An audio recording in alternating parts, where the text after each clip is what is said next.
Okay, thank you everybody for joining us today. We're going to go ahead and get started. Today's presentation, we are hosting Netstock, which powers Sage Inventory Advisor, and we're going to learn about supply chain trends and their impact in 2022. A few housekeeping items right before we get started. All lines are muted right now, so if you have any questions, please pop them in the Q&A using the feature at the bottom of your screen. We will answer all of those questions at the end. And with that, I'm going to pass it over to Russ from Netstock. Russ, if you'd like to give us a little intro about yourself, and we'll head into the presentation. Very good. Thank you very much. I appreciate it. Appreciate RKL putting this together and the entire series that they're doing. Those of you that are clients or prospects for RKL, I know you appreciate the effort that they're making here, and appreciate your time for attending with us and hopefully learning some things with us today. So with that, yes, thanks. Our topic today is supply chain trends and some of the impacts that we're seeing in 2022 and really beyond that. As mentioned, my name is Russ Graff. I'm the Vice President of Channel Management at Netstock, which is the author and publisher and support organization behind the Sage Inventory Advisor application. And it's certainly my pleasure to count RKL as one of the accounts that we work closely with and that I've had a long association with in my years in the channel. So again, appreciate the opportunity to be with you today. Quick agenda. We were just going to kind of give you a quick update on who Netstock is and why we think we have the credentials to talk about this topic today. Then we'll talk about some of the state of the supply chain today, which we all are, of course, hearing in the news and in regular topic every single day. We experience it as consumers, et cetera. So we'll talk a little bit about the state of that situation, that environment. Then we'll talk about some tools that are available to you as companies that are dealing with some of the volatility in the supply chain to help you stay competitive and how we see that working for you. And then we'll have some time near the end for a pretty good overview demo of the product. I'll be joined by my colleague, Tom Wilson, at that time, who is a longtime product specialist with the application, and he'll walk us through some of the basic functionality, and I'll give you a good overview of the user interface and so forth. And then we will have some time for some Q&A at the end as well. So with that, as a preface, let's go ahead and get started. So again, Sage Inventory Advisor, as I mentioned, is a product that was developed by Netstock about a dozen years ago now. Netstock is a company that was founded in South Africa by four gentlemen that had worked together before in other organizations, but always doing demand planning and replenishment or inventory optimization is a term you'll hear. So a couple of different ways to kind of describe what we do. So deep domain knowledge, right? A deep level of experience from very high enterprise, big international global companies with very complex supply chains to smaller startup operations. So a wide range of experience and wisdom and time spent building these applications and deploying them and supporting them for all kinds of different companies.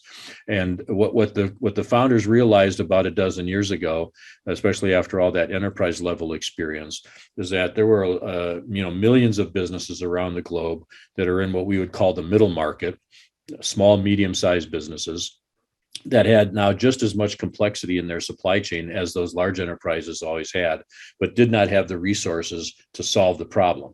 Whether those were financial resources, human resources, technical resources, none of those really were prevalent. And what we saw most small, medium-sized businesses doing was using Excel or dumping data out to some sort of report writer and trying to generate the information necessary to manage and to navigate this very challenging environment. So they saw an opportunity and developed this application. And here we are now 11, 12 years later with over 2,000 companies around the globe using this software. We are the global leader in this space. and we're delivering a solution that is affordable and that is supportable, easily deployed, and gets up and running quickly and produces great return on investment. So it's a purpose-built application for this specific purpose, and we'll talk more about that and some of the things that it addresses. And it has a long history of working with Sage and integrations with Sage as a white labeled or OEM product with them labeled as Sage Inventory Advisor.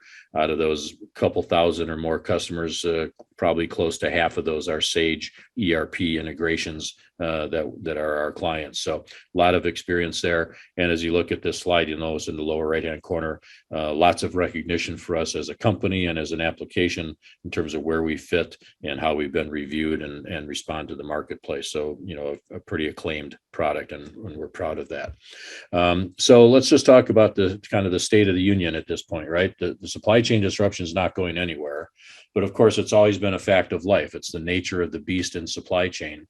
There's always disruptions of some kind, whether those are climate, right? You get, a couple of years ago, I think a couple of summers ago now, we had 4 consecutive hurricanes hit the Gulf Coast.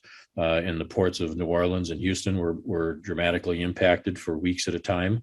Whether it's labor strikes and strikes at a dock, longshoremen going out on strike, so those kinds of things.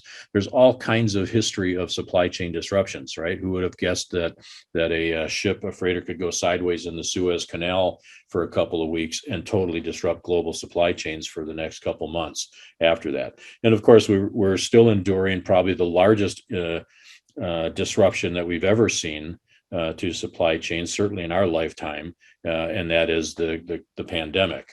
We still have Shanghai, the port of Shanghai in China, which is a critically important port, point of shipment of all kinds of electronics and microchips and so forth that have been shut down for, I think we're going on 8 or 9 weeks now. That is creating dramatic impact on supply chain. So we're not done with the pandemic yet. Obviously we're making progress in terms of getting back to normal in our daily lives and the different protocols and people getting vaccinated and so forth. And that's great. But the fact is, for supply chains, it's still a major disruption.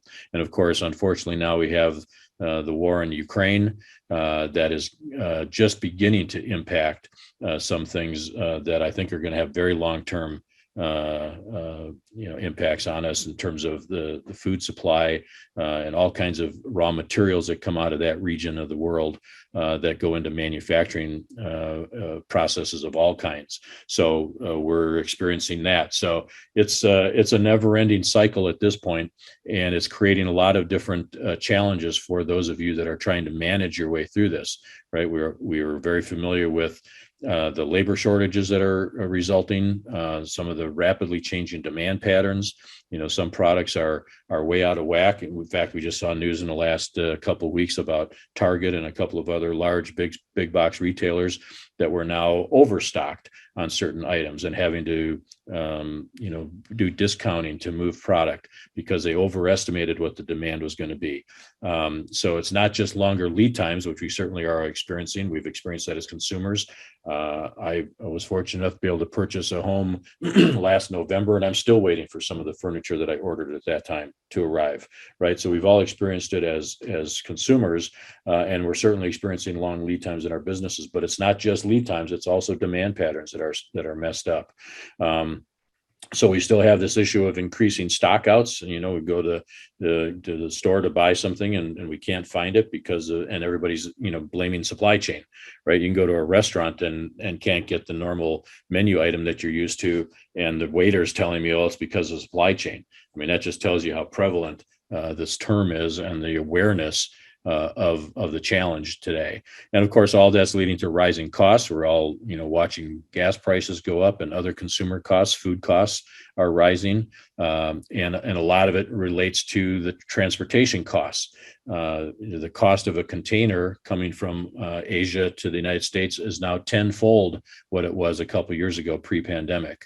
And we can see some players in the market, the big guys again, like Home Depot and Walmart, just decided they're going to buy their own freighters, right, and do their own logistics, and that's great if you can afford to do that. But if you're in the middle market, the firms that we're in and that we work with, that's not an option, right? So you're having to really scramble and try to figure out how can I be more efficient, more effective, make sure I use every inch of container space, order ahead, be smart about how I can manage those rising transportation costs. But those costs are being passed along to us as businesses and certainly to our customers and consumers in general. So there's just a ton of disruption going on. It's never been like it is. It'll hopefully never be like this again.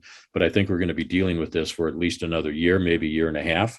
I have the opportunity to speak to lots of different thought leaders across the country and practitioners in supply chain.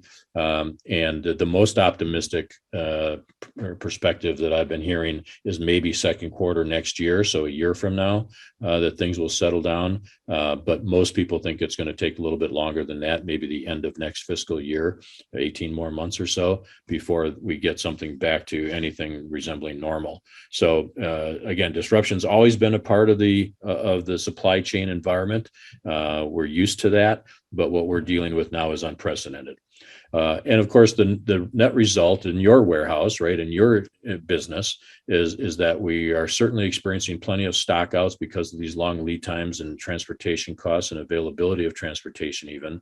Yet we still have other items that are in excess because we've got such volatile demand, and it's hard to predict what we need to do and where the next disruption is going to come from, et cetera. And one thing for sure is that those of us that are in the trenches dealing with this stuff on a daily basis are spending way too much time having to figure out what to order. All right, dealing with all that data, dumping data, trying to look at custom reports in our ERPs and so forth.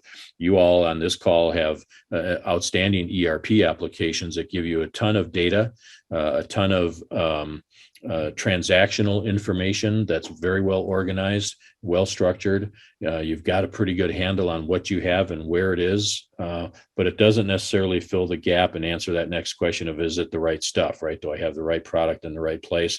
And we spend an inordinate amount of time trying to figure out that data and dump that data to Excel spreadsheets or custom reports and slicing and dicing that, walk in the warehouse. And of course, it's a very stressful situation. And in fact, one of those labor shortage issues that we're dealing with is you're hearing more and more reports of some serious burnout issues in the supply chain management environment, right? Folks that are just had enough of this now for 2 years plus, and they're burning out and they're leaving our firms. So we've got to be really more efficient with the time we've got. We've got to be more sensitive to the people that we have on our teams to make sure that they're not burning out, that we're giving them the proper tools to be effective and efficient and feel like they're doing a good job. And that's a really big factor. And I think we can make a big impact there as we go forward here. And we talked about this morning or this afternoon. And then a lot of this is driven by just poor forecast accuracy, right? We're trying to predict the future using simple averages and some calculations in a spreadsheet. And the world is just simply more vulnerable to that, more volatile than that. And we've got to get better at that. So I guess the conclusion to those couple of slides and the kind of the state of where we are today is that we've got to have better tools, right? Using outdated tools, dumping data to Excel, writing custom reports, pen and paper, maybe in some cases, is just not working in today's dynamic world, right? We've got to be more nimble. We've got to be more agile. We've got to have data that's real time that really drives good decision making, so that we can get ahead of the curve instead of constantly working from behind.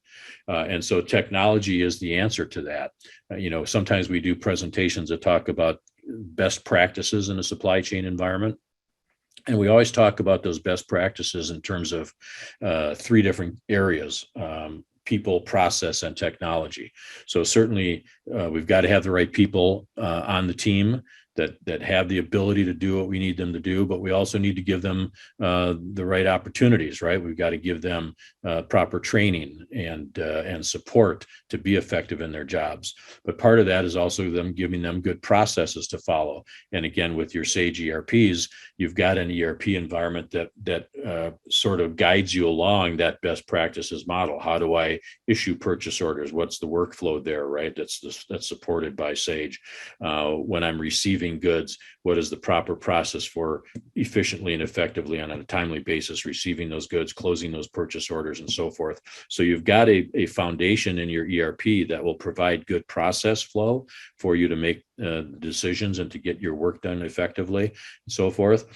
So that's got to be part of the picture. But obviously, we're a software company and we're here to talk about the technology piece that we can bring to the table that gives your people and the processes an opportunity to be more accurate, more effective, and so forth. So leverage the data that you've got in your current ERP, right? You've got it well organized. We understand it. Let's leverage that and leverage the processes involved in managing the flow of those transactions, but then add to that a tool that's specifically designed to help you manage the automation of the supply chain information, right? Intelligent automation that frees up time so that instead of messing with spreadsheets and circular errors and all that stuff that you're doing today, instead of spending your time doing that, spend your time doing higher value things in your organization, like negotiating different transportation rates or looking at different alternatives, or maybe finding alternative suppliers that maybe come in from different ports that you can manage. There already were trends in the environment where we were doing more nearshoring or onshoring of some of our manufacturing, right? So that takes time and effort to manage that transition, right? Let's say you find another supplier or manufacturer that can do some assembly work for you in Latin America, for example, that's closer to home, but still has good cost effectiveness for you. That's not a snap of the fingers, right? That takes a lot of work, a lot of coordination, a lot of communication. So you need time to be able to do that. And if you're spending all your time messing with spreadsheets, then you don't have time to do those higher value things. So there's just so many different impacts of doing this right and using automation and proper technology and tools to help you get this done more effectively, that has a ripple effect throughout the entire organization. So getting you the right analytics and getting you the right insights so that you can make decision making with some confidence and get the data you need to make those decisions and move on instead of the alternative. So if you think about life without Sage Inventory Advisor in place, you're really reacting a lot, right? You're responding to the challenges as opposed to getting ahead of it and planning around what you know is coming, right? If you have Inventory Advisor, you have the ability to play with different models and do some what if analysis as to what your inventory policy should be. And if I were to ask each of you how much inventory you have on the books today, what dollar value, you could probably tell me it's $1 million or $2 million or $5 million. But if I asked you what should it be or what could it be to still meet the policy of maybe fill rate of 90%, right? Your target is to be able to respond to 90% of incoming orders and be able to place those shipments right away. Or maybe it's 95%, or maybe for some product lines it's 95 and others it's 85. Whatever that model is and whatever that policy is, how do you know how much inventory you need to be able to meet those policy goals and objectives? You probably don't. There's really no way to do that in a spreadsheet today, right? So you end up unfortunately having some working capital tied up in inventory that's not making you any money. It's just gathering dust in the warehouse, and it could be used for more profit generating activities in your business. So with Netstock or with Sage Inventory Advisor, you'd be able to generate an ideal purchase order looking forward a certain number of days, dealing with these longer lead times or normal disruptions like Chinese New Year coming up in January, that type of thing, where I can place proper orders, knowing with some confidence what my expected demand is going to be, monitoring that performance, by the way, right? So you can really track how you're doing against targets. And then as a result, free up some of that working capital, have lower stockouts, which increases sales and profits, and do a better job of just tracking your performance against those targets. It gives you an opportunity to really understand, here's the goal, here's the policy, how I'm going to achieve that goal, and now monitor, right? I'm going to make my best judgment, make some decisions, make some purchasing decisions, and then monitor the results of that. How are my suppliers performing? How are my forecasts performing? And make adjustments real time. And again, being nimble and agile so that you can manage all that volatility that's out there. So it's just such a stark difference between what your life could be with a Sage Inventory Advisor application as opposed to what it probably looks like today. I recall being at a conference several years ago and doing a presentation, and I was back at my booth right in the back of the room, and a lady walked up to me with this huge printout, one of these, I hadn't even seen one in years. It was like 14-inch wide bar, computer printout that had to be 3 inches thick. And she drops it on my table with this huge thud and says, "Okay, how are you going to change my life?" Right? I'll never forget that. And the fact is, we could change her work life. I don't know about her personal life, but we can change her work life by having proper technology in place to really streamline operations, right? She was going through this huge printout with a marker, crossing things out, putting numbers in, walking the warehouse with this thing. It was a nightmare. It would take her weeks to produce a purchase order that was probably not as optimal as it could have been.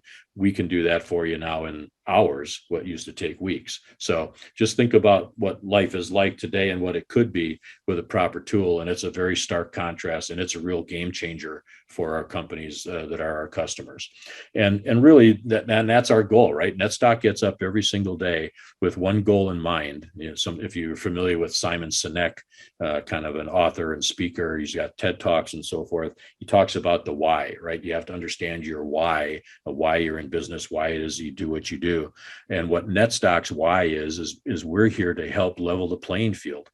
We know that you're not one of those big players like a Walmart or a Target or Home Depot that has unlimited resources, really, right? So as a small, medium-sized business, you've got to compete every day. You're a challenger type organization that gets up every day thinking about how you can grow your business, how you can be more profitable, how you can hire more people, make an impact in your local economy, all those things that drive small and medium-sized businesses today. And I've been one, I get it. I'm a huge fan of entrepreneurship, right? I'm a cheerleader for it, and all of Netstock is, and that's really what we do. Is we get up every day saying, how can we help those middle market companies compete against those big guys, try to level that playing field, and bring sophisticated tools to bear at a very affordable price and rapidly deployed so that you can get up and running quickly and really have an impact and compete. And we all know it's a very competitive world today. If you don't have product in stock and you have a customer that needs it, they're going to go somewhere else, right? Loyalty isn't what it used to be. And if they have that other positive reaction with another supplier, you are at risk of losing that customer altogether. Can't afford to do that in today's world. And so what can we do to help you? And that's really what drives us every day, to give you the tools that you need to be able to manage the predictability in an era of change, give you powerful but simple tools to use that give you insights that not only are predictive in nature, but also prescriptive, right? They can tell you, here's what we prescribe you to do. Here's what we recommend you purchase because of all the things that the data is telling us in terms of lead times and suppliers and demand projections and so forth. Here's what you should order. Extremely powerful. And then you get the loyalty of your customers and the profit from those increased sales.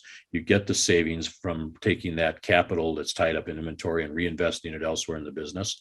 One of my favorite success stories of a customer of ours was a firm that deployed the Netstock application and freed up about, I think, $900,000. About 25% of their working capital is freed up by understanding better what was moving and what wasn't. And they took that money and didn't just put it in the bank, right? They went to some R&D processes and produced 3 new products, I believe it was, that allowed them to leapfrog the competition. Now, the multiplier effect of taking that cash out of tied up inventory and applying it to other activities in the business that then moved them forward competitively was huge. And I'm proud to say, I think you were probably 5 years later after doing that initial implementation, they've now acquired other businesses, they've grown into other markets, and they are doing outstanding. They swear by the impact of how Netstock helped them as one of the key factors that helped them achieve that. Obviously, they're doing a lot of other things well, but they will recognize we were a factor there. So it really allows you to future-proof your business, allows you to compete and grow, and and do some great things. One other quick quote here from a success story of ours, and then I'll turn it over to Tom for a demo of the product. But we got this real cool quote, and where the individual said, "Yeah, Netstock maybe can't clear the Suez Canal or open close ports or add capacity to shipping, but thanks to Netstock, we can anticipate the impacts of these different things that are going on and activate a plan B early enough to have an impact," right? So they're one of those that have said, hey, we just can't imagine how we would have gotten through the pandemic and all this other stuff that's going on in the last year without the Netstock tool. So we, obviously appreciate that kind of feedback. Again, it's what drives us. It's why we get up every single day. And so with that, I'll turn it over to Tom. Tom, I'll stop sharing the screen and I'll let you provide a demo of the application and hopefully prove some of the things that I was just saying. Okay, hey, thanks, Russ. Hey, just a real quick check. Can you see my screen? We got it. Okay, hey, so thanks everybody. So my name is Tom Wilson. I work for Netstock and I'm a solution consultant. And my privilege to show you, I'm just going to do a quick navigational tour of the product. Be glad to follow up with a more detailed demo at a later date. But just give you a quick navigational tour. But as Russ said, so Inventory Advisor is a cloud delivered service, which means it runs on a Netstock server. We'll set up a connection to your eSage ERP server for the purpose of getting data as input, and then we'll disconnect from your ERP. And when you log on to Netstock or Sage Inventory Advisor, you'll be logged on as a browser user. Be any browser. I'm happen to be using Chrome. But because it is a cloud delivered service, you will always be on the most current release. In fact, about 3 weeks ago, we released our new user interface. The old interface was about 10 years old. It was starting to look a little dated. We wanted to refresh it, wanted to make it a little easier to navigate, easier to use. And one of the goals was to make it easier to use on various browser devices. What we found is a lot of our customers in the office were using very large monitors, but when they went out into the field on an iPad or an iPhone, it was a much smaller screen. And so now what we have is the ability to adapt that screen depending on the size of the monitor you're on. And if I'm out in the field with just a phone, I can see that adjusted according to the phone. So much easier to adapt to various device sizes. We also made it easier to navigate. We moved the menu bars to the left. If I hover, I can see those pop up. But let me just give you a quick navigation of the tool. So when you first log on, you do see what is called a dashboard. And a dashboard is a high-level summary, a summary of all the inventory at this stocking location. Now you can have one or many stocking locations. My demo database has several, and you can pick which one is your main location. You can toggle between them. I'm just going to pick Los Angeles as a illustration. But when you first log on, you see several panels, and the first is called Stockholding. And it shows that right now at this location, you are carrying $10.3 million of inventory at your cost according to your ERP. Now, Inventory Advisor is highly scalable. We've got customers with less than $100,000. We've got customers with over 50 million. My demo database happens to have about 10, but right now you are carrying 10.3 against a recommendation of 4.8. So just a quick glance, I can see what you're carrying, what the planning tool is recommending. In fact, if I move over to the next panel, you have some excess stock at this location, which is inventory above the maximum recommended stocking level. And right now there are 2,310 items in this location that are in excess, and just the value of that excess inventory is costing your business $3.6 million. And if I hover, I can get a report showing me all 2,300 of those items. But if I simply just look on the dashboard, we're going to show you the 5 that are costing you the most. If you do nothing else, these would be 5 items we highly recommend you look at. But that's where you have too much inventory right now. Hey, I want to give you a heads up. Here are some orders in your ERP. Could be work orders or purchase orders, but here are orders, and we're predicting that when those orders arrive, they're going to add more money to your excess problem. In fact, there are 501 items that when they arrive are going to add $2.5 million to your excess problem. So these first 2 panels are bringing to your attention where you have too much inventory. Now, right below that is the opposite. Are there any items you don't have enough of? And according to your ERP, there are items at this location that you're out of. There are none in stock. In fact, there are 967 items with no inventory, but there's demand on those items. You can't fulfill that demand until you replenish. And until you do, you're putting $658,000 of sales at risk. Doesn't mean you're going to lose the sale, but you're certainly at risk. And then finally, heads up, here's some items that you are about to stock out of. You have some inventory, but heads up, you're about to stock out.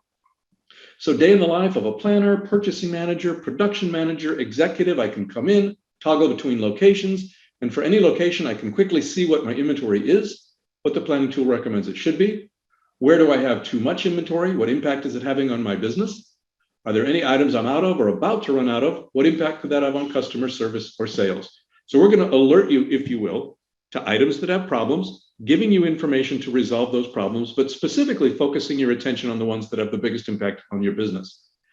But from here, I can drill into a lot of information. In fact, let's do that for an item. I'm going to click on this one right here, ST9503. And when I do, I'm going to drill down to the details for this SKU, ST9503, with this description at this location. And here's where we're going to showcase how Inventory Advisor is doing its analysis. And I'll illustrate some of the concepts that Russ was talking about.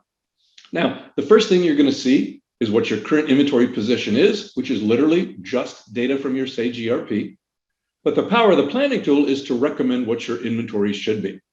And so we're going to recommend for every item at every location, every day, what the recommended minimum stocking level is, the reorder point, and the maximum stocking level. Now, how are we doing that?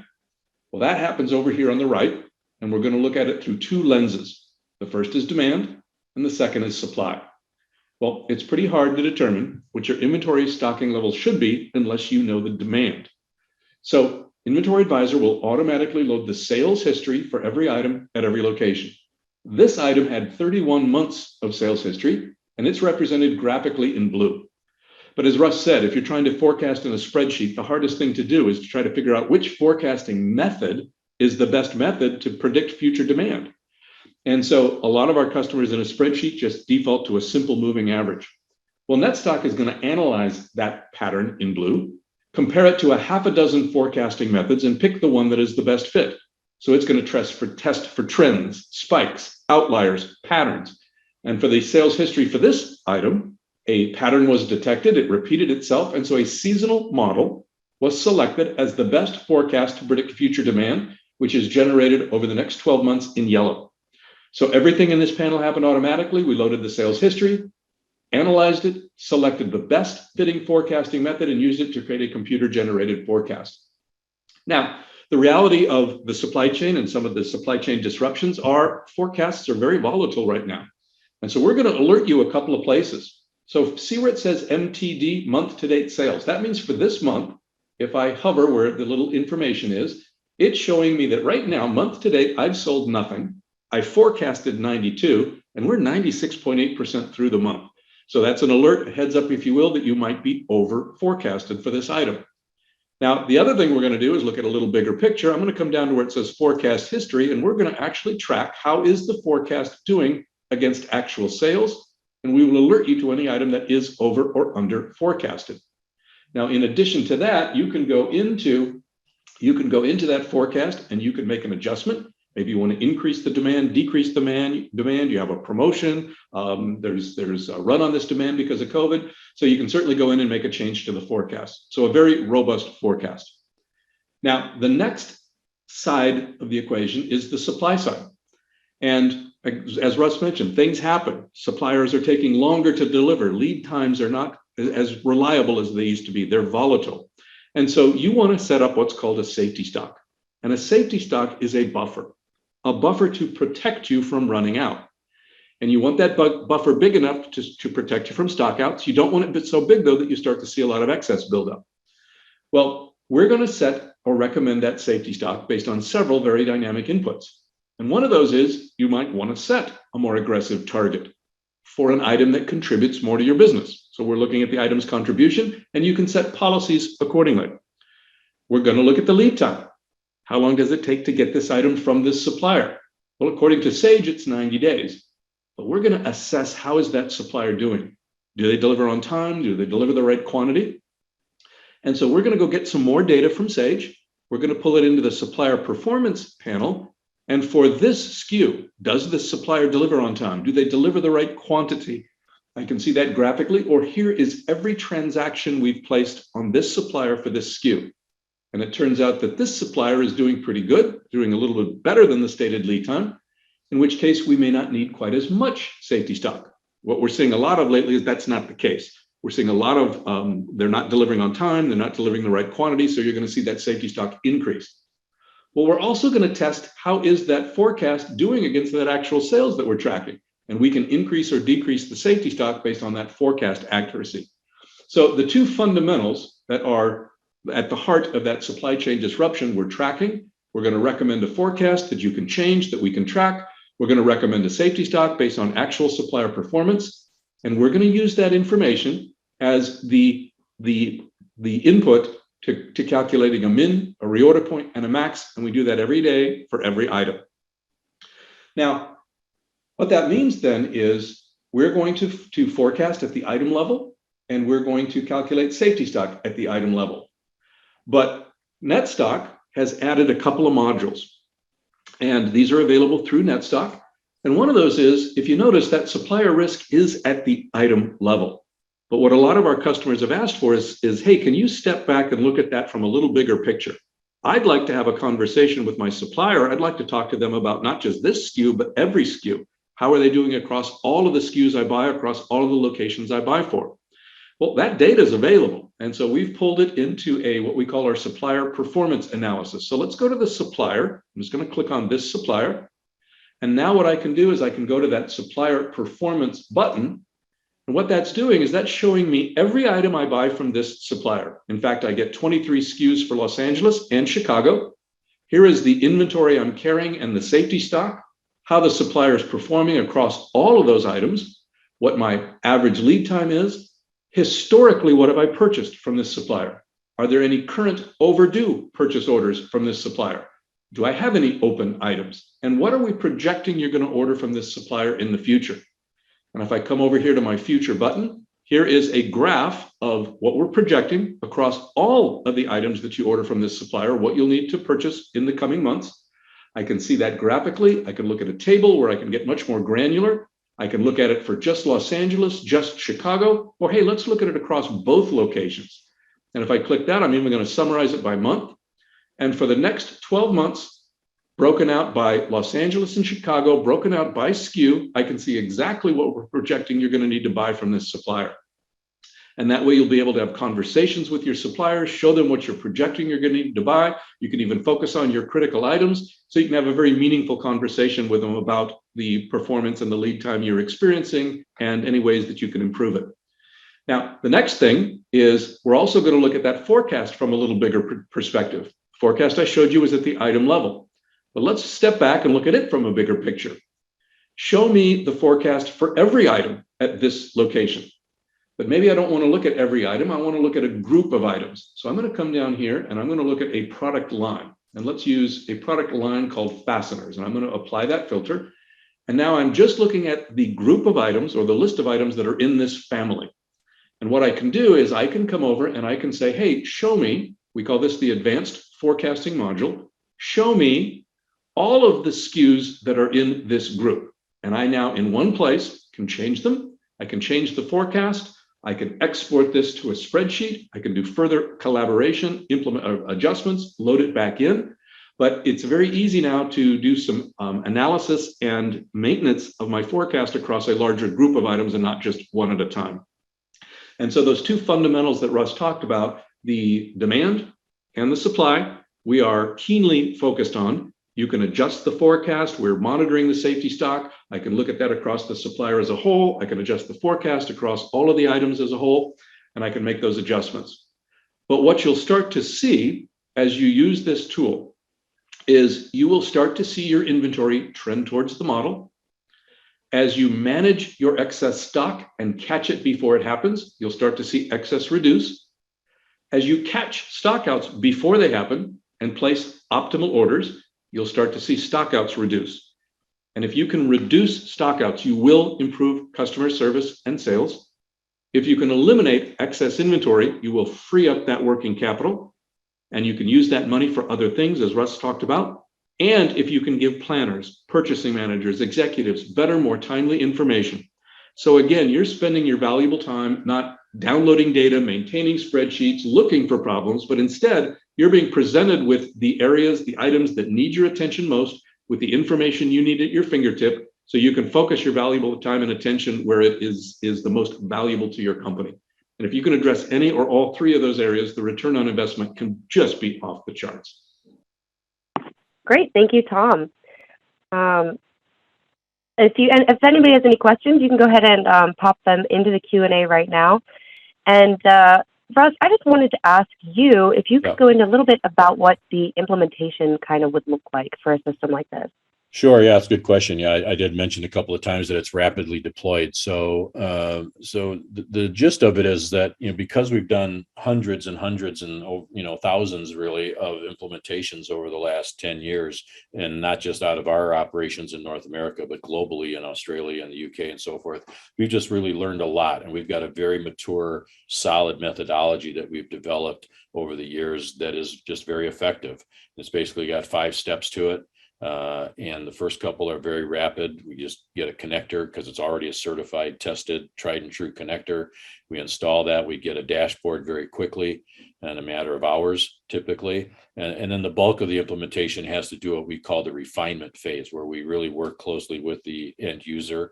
We try to identify one individual at the end user to be the lead contact for us that understands the business, understands inventory, understands their supply chain. And we work through different parameters, right? There's different settings and parameters that we can configure to make it adapt to the requirements and the realities of that individual business. So that's probably where the bulk of the time is spent. Once we get it configured correctly, then we train other users on it and turn them loose into a support mode. So it's a very solid, mature methodology. Typically takes, for a distribution company, maybe 6 to 8 weeks. If there's some manufacturing going on or some complex bills of materials, that maybe adds an extra week or two. But typically we're up and running and getting value from the application within a couple of months. And it pays for itself within a couple of months after that. So it's a pretty solid method. We've got some regularly scheduled coaching sessions with our team. Again, a very experienced group of folks. It's got lots of embedded learning and courses built into the application. There's embedded videos and all kinds of help screens that are really smart and intelligent. And so probably for the end user, it probably looks at maybe 40 hours worth of work spread across those 6 or 8 weeks. Where we ask them to do some work, some homework, some testing, and then those scheduled coaching sessions. So that's pretty much it. Hopefully that answers the question. But it's a real clean and solid process. Yeah, that's great. Thank you. And is there anything that a company that's interested in implementing this can do kind of ahead of time to prepare for that, either within their inventory or in a kind of management level? Yeah, I mean, I think the short answer is not really, because we're so used to integrating with the Sage ERPs, whichever one it might be, that we adapt to that environment pretty well. I think probably the one thing that occurs to me is just, the better organized and cleaned up your data is, the better, right? So sometimes we have running into companies that maybe have purchase orders that haven't been received for the last 5 years, and this is an area where the RKL consultants can come into play as well, right? You guys know the businesses really well. And if there's something you can help with in those regards, that's a good role for RKL to play. And, everybody on this call obviously has the benefit of a great partner in RKL. So I would say leverage those relationships and those contacts. So maybe a little bit of that data cleanup and just organization. But other than that, it's pretty much ready to go out of the box. Great. Thank you. And yeah, to anybody who's on the call, definitely reach out to your customer success manager. If you don't know who that is, then shame on them. You can email us directly. You can fill out the form on our website. We'll make sure that you get in touch with the right person. I don't see any other questions coming into the Q&A right now. So thank you so much, Russ. Thank you, Tom. And thank you, everybody who attended today. Yeah, thank you. Appreciate again the opportunity, and hopefully this triggered some thinking. And as you suggested, get in touch with your RKL contacts. They know how to reach us. We'd be more than happy to schedule a personalized one-on-one demo that can go a little bit deeper and learn more about your particular needs and requirements, and see if we've got a fit. But the odds are good that we do. So look forward to that opportunity. Great. Thank you. All right. Thanks. Take care. Thanks, Tom. Bye.